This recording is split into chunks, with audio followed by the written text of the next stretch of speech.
था, क्या कुछ मांग आप लोगों ने? देखो, गए 11 साल से स्थानीय लोगों की एक मांग है। जबकि नवी मुंबई अंतर्राष्ट्रीय एयरपोर्ट जो बना है, उसी एयरपोर्ट को राष्ट्रीय नेता लोकनेता दिवा पाटिल साहब का नाम दिया जाए, क्योंकि जिनका बहुत बड़ा योगदान इस देश के काम में है। आपने देखा होगा, चाहे किसान हो, चाहे हमारे माँ बहनें हो, सभी के बारे में जो जो यहाँ पे बिल पास हुए हैं, उसमें बहुत बड़ा योगदान दिवा पाटिल साहब का रहा है। 2 बार सांसद है, 5 बार विधायक थे, महाराष्ट्र में विपक्ष के नेता भी थे। तो ऐसे आदमी के सम्मान में इस एयरपोर्ट को नाम देना चाहिए। सभी स्थानीय भूमिपुत्रों की मांग है, उसके लिए आज यहाँ पे हम लोग ने प्रदर्शन किया और वही मांग जारी रखी।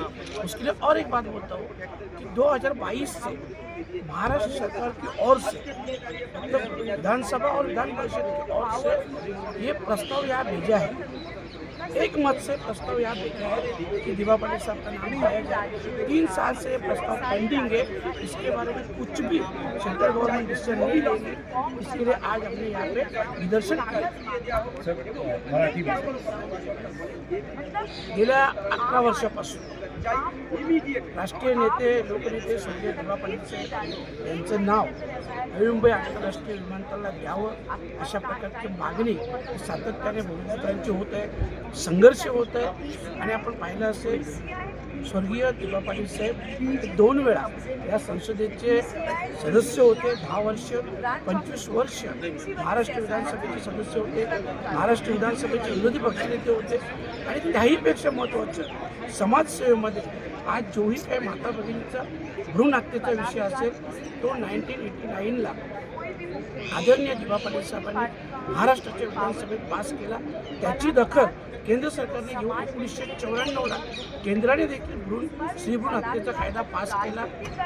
शेतकऱ्यांना जागेच्या बदल्यात जागा 12.5% असेल, आज तो 22%वर विषय गेलेला आहे। हे सगळं खूप मोठं भरीव असं काम आणि भरीव असं योगदान या देशासाठी स्वर्गीय राष्ट्रनेते दिवा पाटिल साहेब यांचं आहे।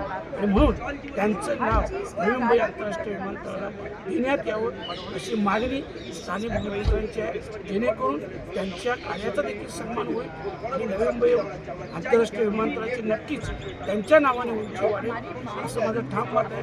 म्हणून आज संसदेच्या बाहेर आम्ही सर्व खासदारांनी निदर्शने केली आणि मागणी केली।